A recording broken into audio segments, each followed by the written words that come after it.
I grew up on the East Coast, 2 miles from an oil refinery town. And so I was having flashbacks to accidents that had happened there and smells and sounds and sights. I didn't want that to happen to Fruit Valley. I've got 3 boys at home, and I want what's best for them, and this oil terminal wouldn't have done anything good for them. It was enormous. It's 360,000 barrels a day throughput, the number of trains and the number of boats that means, the chance for any kind of harm from that number of storage tanks. It was astounding. It was quite a surprise to have the biggest oil terminal in the country for sure, and possibly North America, coming to Vancouver. What Tesoro Savage and those big companies thought is, we have the money, we can do whatever we want, and they did some closed door planning, and they didn't think that the public would find out about it. So we were looking at a massive amount of train traffic in Spokane just from all of these proposals, and it was just pretty clearly unacceptable, not only for our own safety, but for our drinking water, our economics. We share water, we share the Columbia River, our air sheds are the same. If I'm breathing toxic air pollutants in Portland, they're breathing them in Vancouver too. Lots of immigrant communities live near the rail lines or near the part of Vancouver where they were trying to propose those projects. You don't take a beautiful place like this and turn it into an oil town and think it's going to be good for the community or for business, or whether you're conservative or liberal. I do think that Mosier and our unfortunate incident of derailment might have served a much larger purpose in the greater scheme of things, because this Tesoro Savage project was in the works when the derailment happened, and what happened with Mosier is it woke all of us up. I just thought, oh my God, if a train exploded in downtown Vancouver like the one in Lac-Mégantic, our whole downtown would be gone. And that's when I sort of decided I needed to do something about it. I thought, oh, those are the trains that go by my place all the time. So at some point, if you're looking at having something right next to your house, those concerns get pretty big, and you start thinking about what do I need to do to keep my home and my family safe. So I just remember when we first heard about the increased traffic that would come with the Tesoro proposal, it was immediate. What are we going to do, and how can we participate? All the up-rail communities are really important, and we need to have a say in this. And so we all galvanized and came out to hearings and helped stop it. One thing that my union has taught me is not to be afraid to fight for what you believe in. People started getting up in arms and taking up the fight right alongside. It's people day after day, month after month, week after week, keeping their noses to the grindstone with the effort, being persistent, not giving up, overcoming their despair, and helping each other really tell their own story. I got involved with this Tesoro Savage issue through my connection with One America. It's an immigrants' rights organization. And little old me didn't do much, in the scope of things, but I spoke about it every chance I could get, one-on-one with folks.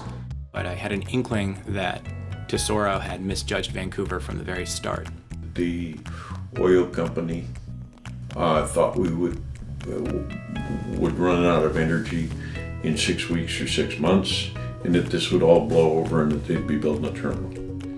But we have been able to be a part of stopping this campaign because we've been part of the larger Stand Up to Oil campaign. By connecting with these people in Eastern Washington and up north in Puget Sound, they were able to kind of stitch together a common message around the danger of oil trains and the necessity of moving away from new infrastructure like this that would commit our region for decades. You can't have an issue this big work for everyone unless everyone's at the table. And everyone's been at the table for a long time looking at how to make this work for unions, how to make it work for communities. The other people that were really critical in leadership on this were the various tribes, because they were at every hearing. Their testimony was so eloquent. And they're very committed to protecting the river and the land and the salmon, and it's inspiring. Through the legal process, Earth Justice, Jeanette and Kristen are amazing. They went so far above and beyond what I felt any attorney would have done. Neighborhood associations, and then City Council in Vancouver, and then more city councils throughout the region, and then FSEC, and then the governor. And in the midst of all that, winning 2 port elections against enormous resources from the oil industry. This is pretty much a blueprint for how communities can fight and win using every tool available. We've stopped every coal terminal that's been proposed. We've stopped every oil and gas terminal that's been proposed. And along the way, there might be 3 or 4 victories in each win. Like when we get Eric LeBrant elected, that's a victory. When we get Don Orange elected, that's a victory. Don Orange has 64% of the...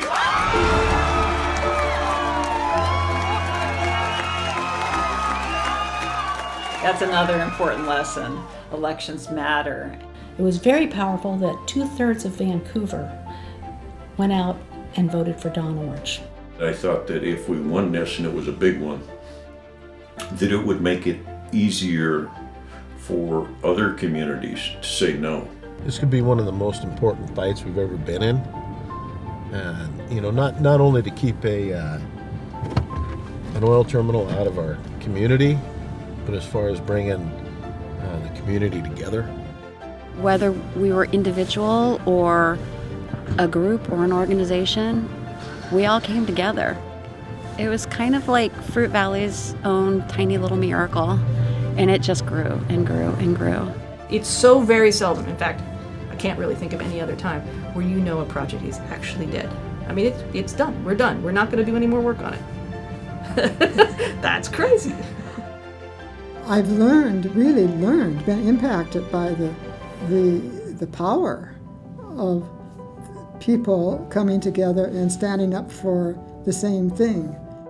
When someone tells you that your voice doesn't matter, when someone tells you to sit down and be quiet, it's because they're afraid of what will happen if you stand up and speak up. Don't ever feel like you're too small to accomplish great things. If you gather people together and you have passion and intelligence and tenacity, you can actually defeat what seemingly is insurmountable.